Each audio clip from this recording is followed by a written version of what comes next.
जय हिंद सभी को। मैं doctor Ravindra. Class 12 CBSE syllabus physics subject में मैंने जो बुक लिखा है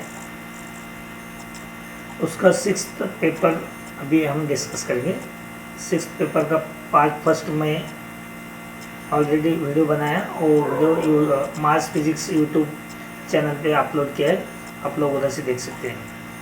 और इस बुक का पीडीएफ हर वीडियो का डिस्क्रिप्शन बॉक्स में रहेगा, आप उधर से डाउनलोड कर सकते हैं। और ये 10 पेपर कंप्लीट आप लोग प्रैक्टिस करेंगे। मैं टोटल 10 पेपर 24 आवर्स वीडियो में कवर कर दिया है। अभी हम लोग पार्ट 2 में section D and E discuss करेंगे। सेक्शन डी आपको पता है केस स्टडी बेस्ड क्वेश्चन होते हैं। केस स्टडी बेस्ड क्वेश्चन और 5 बार का क्वेश्चन होगा ई में, सेक्शन ए में। केस स्टडी बेस्ड क्वेश्चन में सारे क्वेश्चंस एमसीक्यू है। ये पहला जो क्वेश्चन है 29 नंबर, ये जो पैराग्राफ दिया है इलेक्ट्रोकार्डियोग्राम, ये इलेक्ट्रिक करंट इलेक्ट्रिसिटी चैप्टर को रिलेट करेगा। ये अच्छे से आप लोग पैराग्राफ पढ़ेंगे और क्वेश्चन का आंसर इस पैराग्राफ में मिलेगा, नहीं तो related to this paragraph. So ECG आपको पता है, डॉक्टर कभी हार्ट का कुछ प्रॉब्लम होगा तो ईसीजी निकालने को बोलते हैं। तो ईसीजी में ये जो सिग्नल ट्रेस हो गया ग्राफ पेपर में, नहीं तो कंप्यूटर स्क्रीन में ईसीजी। और इसके लिए वोल्टेज रेंज क्या होता है ईसीजी मशीन के लिए, ये वोल्टेज रेंज इधर दिया है ईसीजी मशीन के लिए। और इधर सेंसर कितना लगते हैं हमारे बॉडी पे, इस सेंसर मैक्सिमम सेंसर इधर दिया है।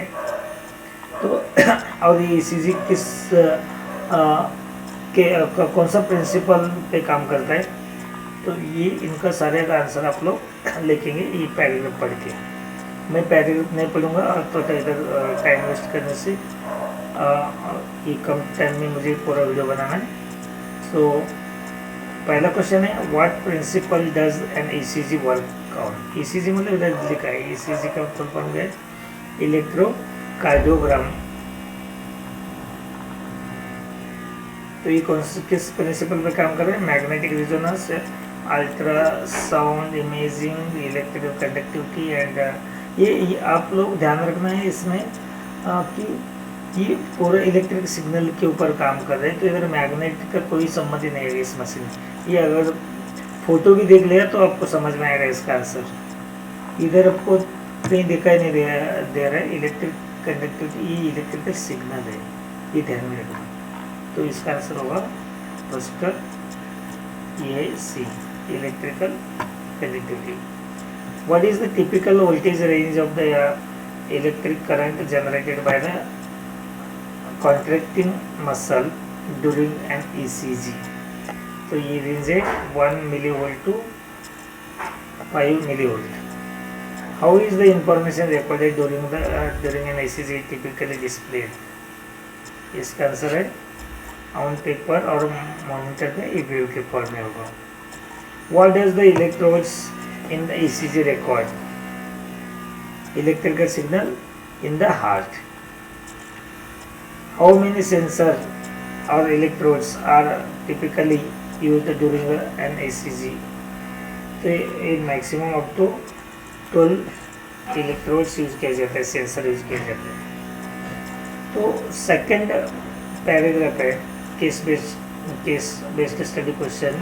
हम लोग ये सेकंड पैराग्राफ से डिस्कस करेंगे। ये second paragraph magnetic moment, magnetism chapter से ये रिलेट कर रहे हैं। तो पूरा पैराग्राफ आप अच्छे पढ़ेंगे और क्वेश्चन का आंसर देंगे। पहला क्वेश्चन है what is the SI unit of magnetic dipole moment, ampere metre square. What type of objects can exhibit a magnetic moment. तो ये जो सारे ऑब्जेक्ट दिए हैं, तो ये सारे ऑब्जेक्ट आंसर होगा, सारे ऑब्जेक्ट रहेंगे। ओके, फिर नेक्स्ट क्वेश्चन है, उसका आंसर इधर लिख दिया, पढ़ लेना। What determines whether two current loops attract or repel each other when brought close to each other. तो इसका आंसर है direction of current. Two parallel wire का ये क्वेश्चन है। सेम डायरेक्शन में करंट होगा तो अट्रैक्शन, करंट अपोजिट डायरेक्शन में होगा पैरेलल वायर में तो वो रिपल्शन होगा। The magnetic movement of a current I carrying a circular coil of radius r and number of turns n varies as, that is r square, because equal magnetic moment is directly proportional to r square. इसका और question है, how does the current carrying a loop behave when suspended and free to move? Aligns parallel to the current direction. Second, aligns perpendicular to current direction. Third, align with the Earth's magnetic field. And D, rotates randomly. तो ये answer aligns perpendicular to the direction of current. So question section E का question, section E में बड़े question है, 5 mark का question, 3 question है, तीनों question के लिए ऑप्शन है और क्वेश्चन है, तीनों क्वेश्चन है। सो पहला क्वेश्चन है डायरेक्ट 5 मार्क का एक ही क्वेश्चन दिया है। Describe briefly with the help of label diagram basic elements of an AC generator, state its underlying principle, show diagrammatically how an alternating EMF is generated by a loop of wire rotating in a magnetic field. Write the expression for instantaneous value of the EMF induced in a rotating loop. तो AC generator हमें अच्छे से explain करना है। Then what is AC generator? A dynamo or a generator is a device which convert mechanical energy into electrical energy. So now principle क्या है? It works on the principle of electromagnetic induction. Change in magnetic flux linked with the coil and induced EMF generated in the coil, or EMF is generated in the coil. Construction क्या है देखो, it consists of 4 main parts. पहला field magnet, second है ये देखो ये field magnet है, फिर आर्मेचर कॉइल है, स्लिप रिंग्स है और कार्बन ब्रशेस। ये 4 ही पॉइंट आपको अच्छे से एक्सप्लेन करेंगे, मैं 2-3 लाइन में एक्सप्लेन किया है। ये कंस्ट्रक्शन वर्किंग देखिए, वर्किंग क्या होता है एक्चुअली देखो। फर्स्ट देखो कॉइल अभी ABCD ऐसे कॉइल है और हम लोग मैकेनिकल एनर्जी यूज करके इस कॉइल को रोटेट करेंगे। ये कॉइल ABCD को रोटेट करेंगे। इधर स्लिप रिंग फर्स्ट देखो R1 को वायर का एक एंड कनेक्टेड है और दूसरा end of the wire connected to R2, मतलब इधर तक है, दूसरा वायर इधर तक आ गया इसका ये वायर। सो इसको टच नहीं है, इधर तक है। तो ये दोनों का इस साइड में जो कार्बन ब्रशेस है B1 एंड B2, ये जस्ट इसके ऊपर स्लिप हो रहा है ऐसा। ये अगर आप ये अगर ऐसा ही रिंग है, इसके ऊपर जस्ट ऐसे टच करके रखा है। ये ऐसे जब रोटेट होगा, ऐसा रोटेट होगा स्लिप रिंग, ये जस्ट इसको टच होगा तो जो भी करंट जनरेट होगा इस वायर से पास होगा। तो इधर लोड रेजिस्टेंस लगाए हम लोग। ओके, इनिशियल स्टेट क्या है देखो इसमें, जब हम लोग परपेंडिकुलर ये मैग्नेट में परपेंडिकुलर रखा तो परपेंडिकुलर से सपोज हम लोग ये दोनों साइड ऐसे मैग्नेट है, ये एक रेक्टेंगुलर लूप है। तो जैसा भी इधर से एन पोल इस साइड है, एन पोल से ये पार्ट दूर है, जैसा मैंने इसको ऐसा रोटेट करके नज़दीक लेके आता हूँ, change in magnetic flux takes place and current is generated in the coil. नज़दीक आ गया, नज़दीक आया तो ये क्या हो जाएगा, नज़दीक आया तो ये बढ़ेगा ऐसे इधर, ये सेकंड स्टेज, ये स्टेज में देखो तो नज़दीक आ रहा है ना, इधर मैग्नेटिक फील्ड ये स्क्वायर के पास ज़्यादा हो रहा है। फिर इधर से फिर मैंने इधर से वापस नीचे लेके गया, इधर से फिर इधर से ऐसा नीचे लेके गया, नीचे लेने से क्या होगा, फिर वो 0 पे आ जाएगा ऐसा। फिर इस डायरेक्शन में फिर वो एस पोल के पास आएगा, एस पोल के नज़दीक आएगा ऐसा, एस पोल के नज़दीक आया तो ये पार्ट होगा ऐसा इधर, ये ग्राफ देखो। फिर एस पोल से एक रोटेट कंप्लीट करके फिर वापस इधर आया तो फिर 0। तो ये 5 पोजीशन इधर आपको दिखाया है। तो ये भी डायग्राम आप एग्जाम में बनाएंगे। तो वर्किंग कैसे एक्सप्लेन किया देखो। When the armature coil is rotated in the strong magnetic field, then magnetic flux linked with the coil changes and the current is induced in the coil. This direction being given by Fleming's right-hand rule. Considering the armature coil to be in a vertical position and it rotates in a clockwise direction, the wire AB moves downward. इधर wire AB देखो, right? AB moves downward. तो ऐसा था A B, suppose ये ऊपर वाला A B है, इसको डाउनवर्ड लेके आया ऐसा। देन ये भी moves downward and C D moves upward, so that the direction of induced current is shown in the figure. इधर का डायरेक्शन ऑफ इंड्यूस्ड करंट लिखा है फर्स्ट में, ये देखो ऐसा direction of induced current. In the external circuit, the current flows through B1 L B2।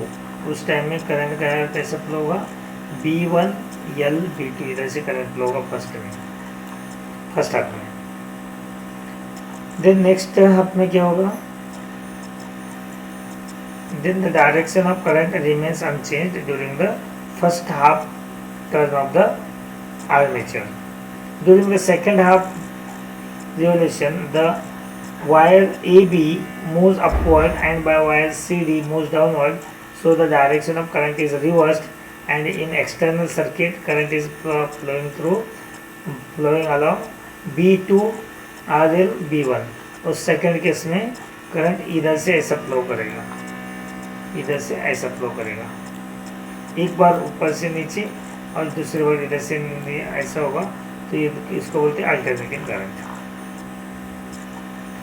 Then thus the direction of induced EMF and current changes in the external circuit after each half revolution. Then expression for induced EMF, EMF कितना induced होगा।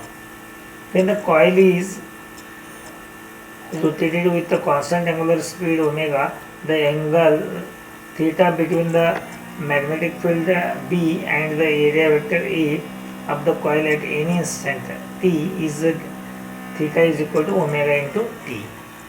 As a result, effective area of the coil exposed to magnetic field lines changes with time. The flux at any time t is phi is equal to Ba cos theta. So that is equal to Ba cos omega t. From Faraday's law, induced EMF for the rotating coil of n turns is then E is equal to minus n d phi by dt, that is equal to minus n d by dt। ये ऊपर वाला value put करने पाएगा B A cos omega T. Cos omega T का derivation minus sine omega T into omega, so ये value मिलेगा minus N B A omega into minus sine omega T, that is equal to plus N B A omega sine omega T. N B A omega की जगह हम लोग E naught मान लिया, then E is equal to E naught sine omega T. So E not is a peak value of E M F. Thus instantaneous value of E M F E is equal to E naught sine 2 pi nu into T, where nu is the frequency of revolution of generators coil. Obviously, the EMF produced is alternating and hence the current is also alternating. Then current produced by an AC generator cannot be measured by moving coil ammeter, because the average value of AC over a full cycle is 0. The source of energy generation is the mechanical energy of rotation of armature coil. Here mechanical energy is converted into electrical form. इसका और question है, draw graph showing the variation of amplitude of circuit with the changing frequency of applied voltage in series LCR circuit for two different values of resistance R1 and R2. Here R1 is greater than R2. R1 ज़्यादा है तो maximum current कम होगा, तो ये graph बनेगा LCR circuit में, ये दो ग्राफ, ये ग्राफ हम लोग रिजोनेंट में यूज करते हैं। उसका बी पार्ट है, define the term sharpness of resonance, under what condition does a circuit become more selective? So sharpness of resonance means the sharpness of resonance is defined using the Q factor, which explains how fast energy decay in an oscillating system. So the Q is equal to omega naught divided by 2 delta omega is the measure of sharpness of resonance, where omega naught is the resonant frequency and 2 delta omega is the bandwidth. The circuit is more selective if it has a greater value of sharpness. Sharpness ज़्यादा होगा तो वो circuit अच्छा रहेगा, ताकि noise कुछ नहीं रहेगा। The circuit should have smaller bandwidth, तो बैंडविड्थ भी छोटा होना चाहिए, डेल्टा डब्ल्यू भी छोटा होना चाहिए। इसका सी पार्ट है, circular coil of cross sectional area 200 centimetre square and 20 turns is rotated above the vertical diameter with angular speed of 50 radian per second in a uniform magnetic field of magnitude 3 into 10 to the power minus 2 Tesla. Calculate the maximum value of current in the coil if resistance of the coil is 2 ohm.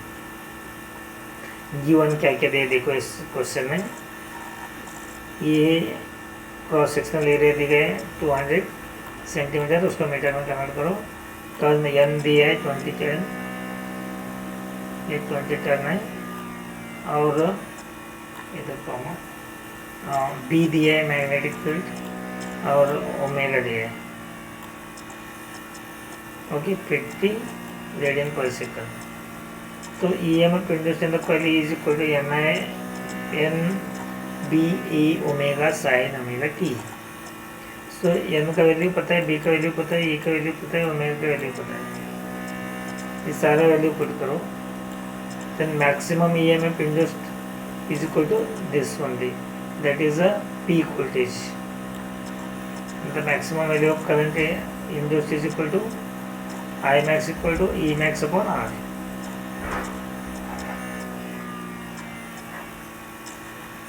इधर दिया resistance.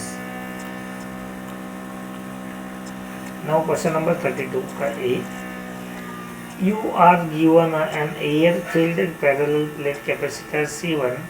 The space between its plates is now filled with the slabs of dielectric constants K1 and K2 as shown in figure. Find the capacitance of the capacitors C2 and C3 if area of plates A and distance between plates is D. Figure देखो क्या दिया है, ये normal C1 है, ये C2 and C3। तो इधर देखो इसको ऐसे डिवाइड कर दिया, तो K1 एंड K2, देन ये दोनों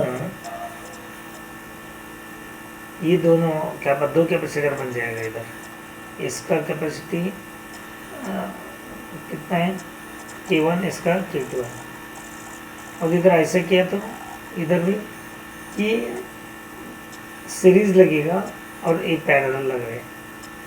तो पहला C1 का फॉर्मूला क्या है, C1 equal to epsilon naught E by D, and in the second diagram capacitor are in parallel, ये दोनों पैरेलल कैपेसिटर दिख रहे हैं, ओके, एंड डिस्टेंस डी तो इधर दिए है। देन तो फॉर्मूला क्या यूज करेंगे, C2 is equal to K1 into epsilon naught A by 2 divided by D plus K2 epsilon naught A by 2 divided by D. So that is C2 is equal to epsilon naught A upon 2D within the bracket K1 plus K2. From equation 1 and 2 ये इसका value put करेंगे C1, then C1 by 2 K1 plus K2 आएगा first के लिए। Third capacitor ये series में लग रहे हैं, तो सीरीज का फॉर्मूला यूज करेंगे 1/C3 इज इक्वल टू 1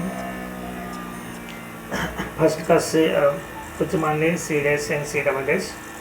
सो का उसके लिए फॉर्मूला क्या है K1 epsilon naught A by E divide by D by 2 प्लस 1/K2 epsilon naught A divided by D by 2।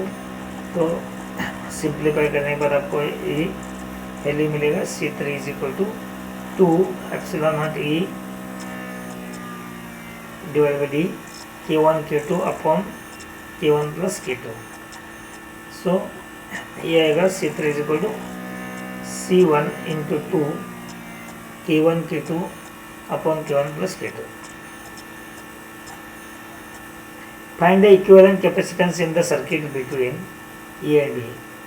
ये देखो 3 है और ये फर्स्ट और सेकंड के बीच में एक वायर लगा दिया और इधर इन फर्स्ट एंड सेकंड के बीच से एक वायर लेके फाइनल के बाद एक वायर लगाया।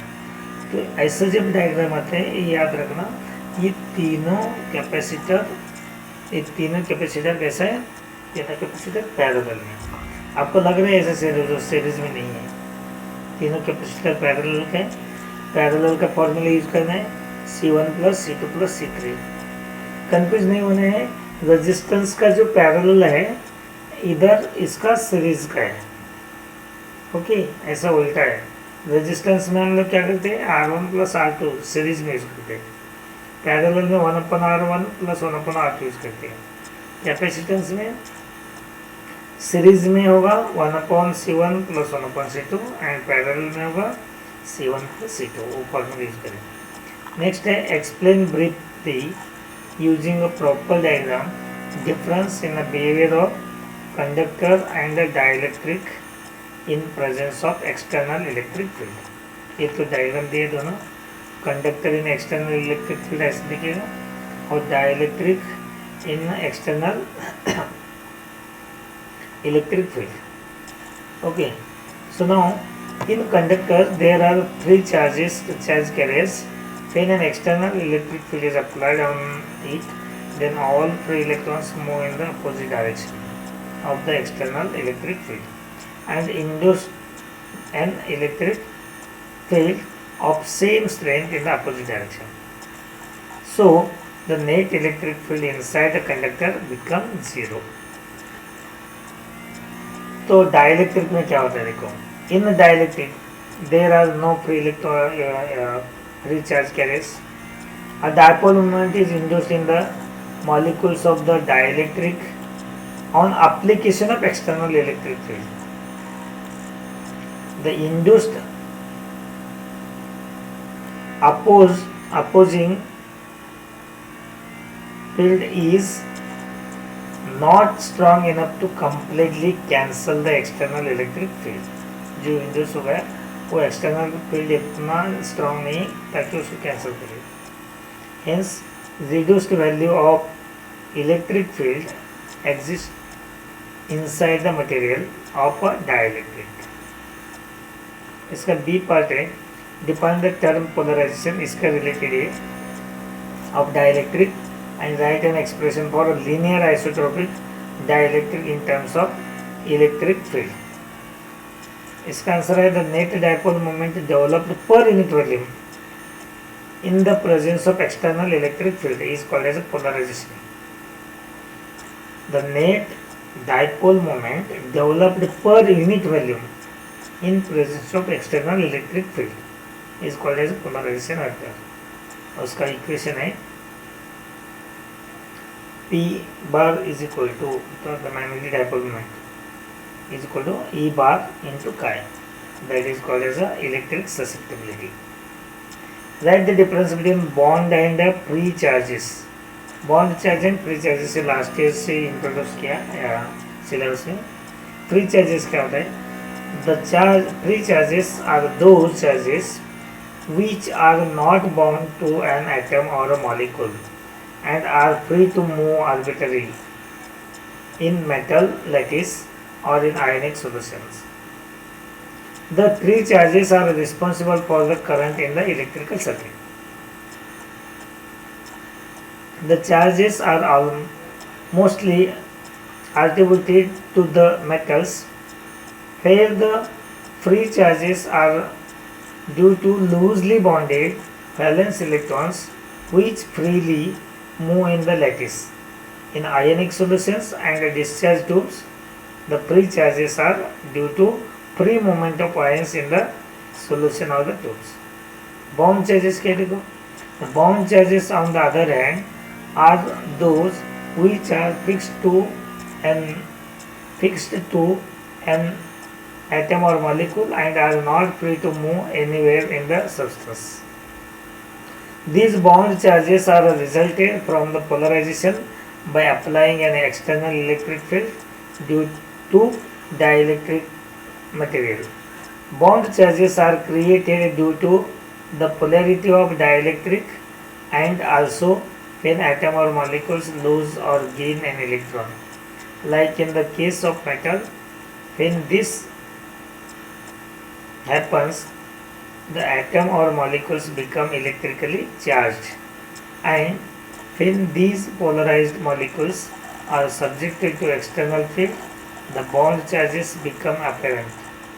The amount of charge on an atom or molecule depends how many electrons it has lost or gained. तो ये बॉन्ड चार्जेस आपको ये एक्सप्लेन कर रहे हैं डाइलेक्ट्रिक, एंड फ्री चार्ज आपको एक्सप्लेन कर रहे हैं ये conductor. Question number 33, last question. Explain with the help of label diagram how is the image formed in a astronomical telescope. Astronomical telescope का डायग्राम बनाना है और इमेज कैसे फॉर्म होता है दिखाना है. Explain with the help of label diagram how is the image formed in the astronomical telescope. ये और उसका सेकंड क्वेश्चन में लिमिटेशन पूछा. तो ये थ्योरी पार्ट है, इसका मैग्निफिकेशन इधर पूछे ही नहीं. पहला construction of astronomical telescope. It consists of two coaxial cylindrical tubes, out of which one tube is longer and wide, while the other tube is small and narrow. The narrow tube may be moved in and out of the wide tube by rack and pinion arrangement. At one end of wide tube, an achromatic convex lens L1 is placed, which faces the object and is so called as objective lens.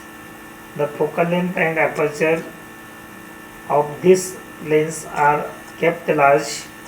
Objective lens का focal length भी ज़्यादा होता है और उसका aperture भी ज़्यादा होता है, डायमीटर भी ज़्यादा होता है. एपर्चर मतलब बड़ा साइज का होता है. The larger aperture of the objective is taken that it may collect a sufficient light to form a bright image of a distant object. दूसरा, the narrow tube is towards eye and carries a achromatic convex lens L2 of a small focal length and a small aperture on its outer end.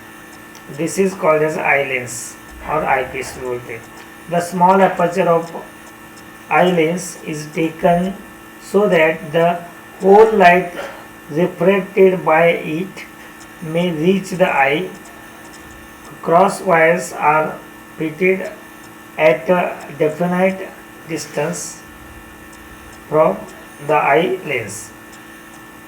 Due to large focal length of objective lens and a small focal length of eye lens, the final image subtends a large angle at the eye and hence the object appears large. The distance between the two lenses may be arranged by displacing narrow tube in or out of wide tube by means of rack and pinion arrangement. Adjustment कैसे किया जाता है देखिए इसको.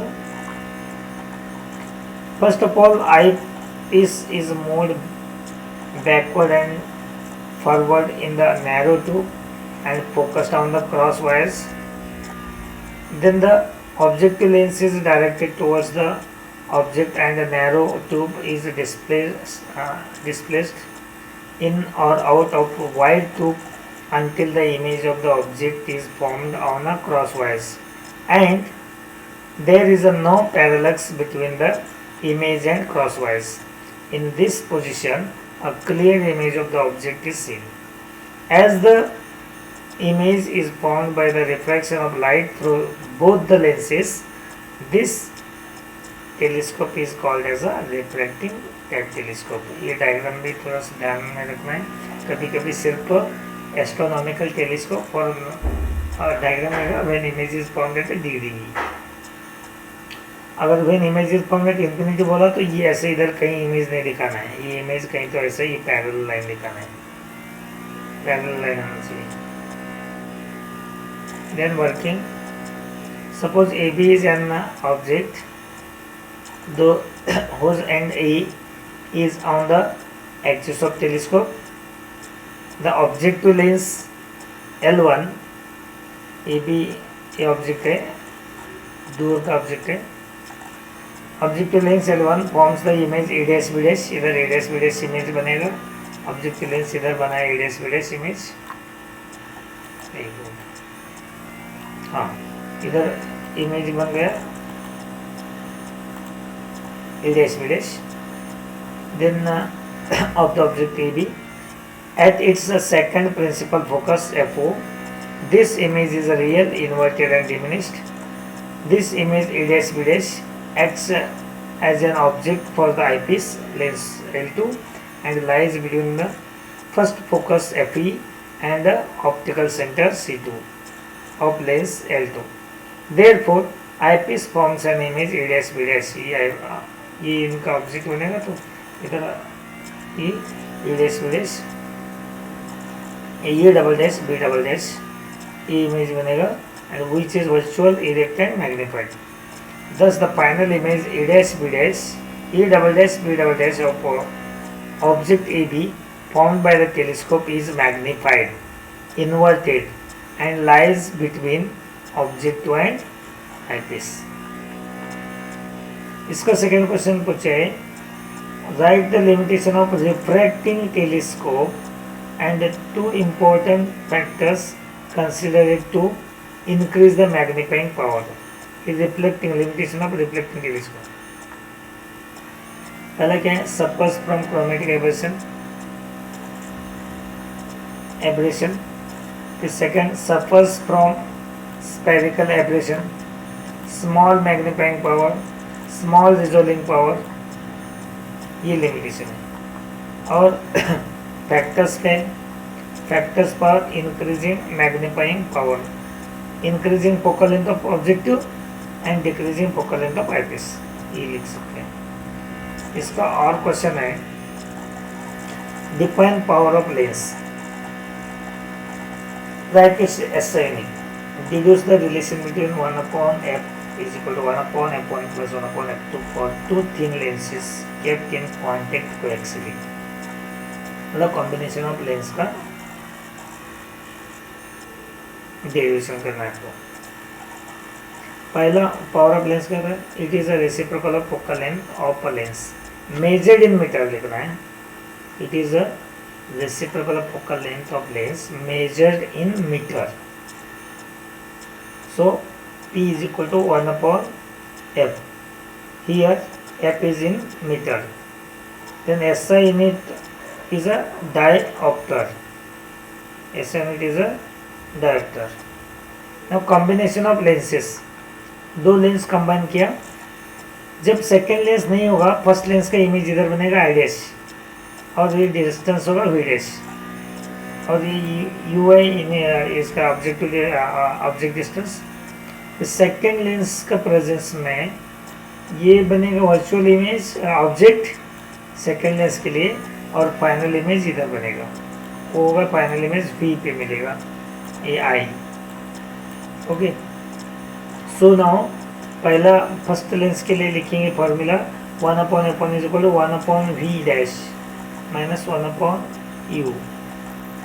तो second lens के क्या लेके आएगा, U के जगह V' आएगा, क्योंकि ऑब्जेक्ट का ये वर्चुअल ऑब्जेक्ट करके काम करेगा V' डिस्टेंस वाला. तो इधर लिखेंगे सेकेंड में 1/v minus 1/v dash you की जगह इज इक्वल टू 1/f2। तो दोनों इक्वेशन कंबाइन करो, ऐड करो। ऐड करने के बाद क्या होगा 1/v minus 1/u 1/v dash minus 1/u plus 1/v minus 1/v dash, ये दोनों कैंसिल हो गया। इधर रहेगा तो 1/v minus 1/u is equal to 1/f1 plus 1/f2। तो ये हुआ total 1/v minus 1/u is equal to focal length 1/f combination. So 1/f equal to 1/f1 plus 1/f2, simple derivation. इसका बी पार्ट है, ये important है। ये question देखो, ये पूछा था एक बार एग्जाम में। तो बी पार्ट क्या दे क्वेश्चन, 3 लेंस दे इधर। You are given the lenses L1, L2 and L3 each of focal length 20 cm and an object is kept at 40 cm in front of L1। इसके पहले ये और एक बार मैं ये बताता हूँ कि ये 1/f is equal to 1/f1 plus 1/f2 दोनों लेंस अगर कांटेक्ट में रख दिया, मतलब टच करके रख दिया, तो ये फॉर्मूला है। अगर दो लेंस के बीच में कुछ डिस्टेंस है, suppose D is a distance, तब ये फॉर्मूला क्या बनेगा उस टाइम। कभी कभी इसके ऊपर न्यूमेरिकल भी पूछे तो आप लिख सकते हैं। तब ये फॉर्मूला ऐसा बनेगा 1/f is equal to 1/f1 plus 1/f2 minus d/f1/f2, ये फॉर्मूला आप लिखेंगे माइनस d/f1/f2। ये न्यूमेरिकल के लिए भी काम आएगा। चलो अभी हम नेक्स्ट क्वेश्चन करेंगे। 3 लेंस दिए, तीनों का फोकल लेंथ 20 सेंटीमीटर है and an object is kept 40 cm in front of L1 as shown in figure. Then the final real image is formed at the focus I of the L3. Find the separation between L1, L2 and L3। इधर का ये 40 centimetre you है हमारे पास। इसका focal length पता है 20 centimetre. Convex lens है, सारे फोकल लेंथ प्लस होगा, ओके, यू माइनस होगा। तो पहले के लिए फॉर्मूला पुट करके 1/v1 minus 1/v1 is equal to 1/f1। तो इससे हम लोग v1 फाइंड आउट करेंगे। v1 मिल गया 40। देन फॉर लेंस 3 f3 3 है और उसका v3 क्या होगा, v3 20 होगा। f3 20 सेंटीमीटर है तो v3 भी 20 सेंटीमीटर। क्यों? क्योंकि क्वेश्चन में तो क्लियरली बताया, the final real image is formed at focus of third lens। focus of third lens से हम लोग इमेज डिस्टेंस दिया है, वो कितना है 20 centimetre. Then u3 find out करो, उसका u3 मिलेगा 1/20 minus 1/u3 is equal to 1/20, then 1/u3 is equal to 0। Then u3 is equal to infinity. u3 मिल गया हमें, इन्फिनिटी से आ रही है। This lens L2 between L2 should produce image at infinity. L2 ने इन्फिनिटी डिस्टेंस प्रोड्यूस करना चाहिए। Hence L2 for L2 its object should be at focus. तो अगर ये इन्फिनिटी इमेज दे रहे हैं तो ये डिस्टेंस फोकस में, इसका जो इमेज है, इमेज डिस्टेंस कितना था, इतना है था। तो ये इमेज का बनना चाहिए, इसका फोकस में बनना चाहिए। तो इसका फोकस में बन गए तो 20 सेंटीमीटर में होगा। Then the image formed by lens L1 is 40 at 40 on the right side of the L1 के राइट साइड में 40 सेंटीमीटर में इमेज है, ठीक है। सो which lies 20 centimetre left of the lens L2। तो ये 20 सेंटीमीटर इधर होगा, क्योंकि ना वो फोकस में रहेगा तो फाइनली में इसका इमेज इन्फिनिटी बनेगा ना। तो 20 centimetre left of the lens, that is focus of the lens L2। Hence the distance between L1 and L2 is 50 हो गया। 40 plus 20, that is equal to 60. As the image formed by lens L2 lies at infinity, then distance between lens L2 and L3 does not matter. Hence the distance between L2 and L3 can have any value, कुछ भी value हो सकता है infinity के, और इसमें lens के बीच में इतना डिस्टेंस कुछ भी हो सकता है। तो ये तो 60 होगा, कोई भी वैल्यू ले सकते हो।